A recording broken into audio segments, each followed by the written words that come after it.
Chef Pennington here. Next in our Kitchen Basics series, we're going to be covering how to roast the perfect chicken breast, and we're going to make a wonderful creamy tarragon sauce. So what we've got here is we've got one breast that's bone-in and one that's boneless with the tenderloin attached, and we're going to salt it up. Make sure that when you're doing your salt, you put it in a small little container just so you don't have any cross-contamination, because you're going to be putting your fingers back in there. And do liberally salt your chicken.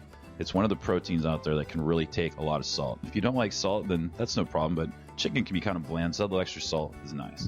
So we're going to do salt and pepper here. Use as much as you like. If you don't like pepper also, maybe you like cayenne, maybe you like a little extra heat, that works too.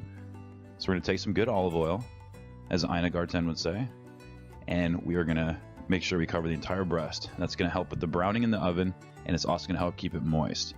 So that's why you want to use good olive oil. Regular olive oil, I don't know, it's kind of placid. It just doesn't have a really good flavor to it. So we're getting our breast completely covered here. Now, one of the differences of roasting with the bone on, it will cook a little quicker because that bone's going to get hot, so that's an advantage. And when you roast meats on the bone, it provides more flavor. So that's something to consider, which way you want to go.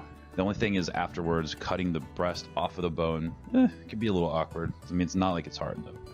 So we're going to use some carrots here. Carrots are obviously sweet, and it brings out the natural sweetness in the chicken. Now, the chicken's not innately sweet, but it does have natural sugars inside of the meat, and that together is a really wonderful classic pairing. So we're going to take an onion here, half of an onion, slice it real thin, so we're creating a bed to roast the chicken on. Putting the chicken actually on the tray would be fine, but it kind of gets a little weird underneath, and putting it on a roasting rack or a bed of vegetables like we're doing here, it helps for even cooking, and it's just wonderful. Plus all those juices are going to drip down and help season up the chicken, which is cool. So get it placed there nice. I'm using a cast iron skillet. You don't have to use cast iron, but cast iron just really holds the heat and creates an even cooking experience. A little pat of butter there. You could put the butter underneath the skin if you like. And we're going to go straight into the oven here. We're going to roast it at 400 for 30 to 40 minutes. Now here's what I suggest you do. Use a meat temperature probe. It'll tell you exactly what the internal temperature is. We're going to go to 158 degrees. Now you've probably heard 165 is the number, and it is, but you don't want to pull the chicken out at 165 because it's going to rest, and when it sits on the counter, it's going to continue to rise in temperature, and that's why we pull it at 158. So let's make our cream sauce here. We're going to start off with a cup of half and half. Half and half is whole milk, and the other half is heavy cream. You could just go one or the other if you like. And what we're going to do is we're going to bring that up to the boil, and that's going to cause it to reduce down for us, and it's become more of a sauce consistency.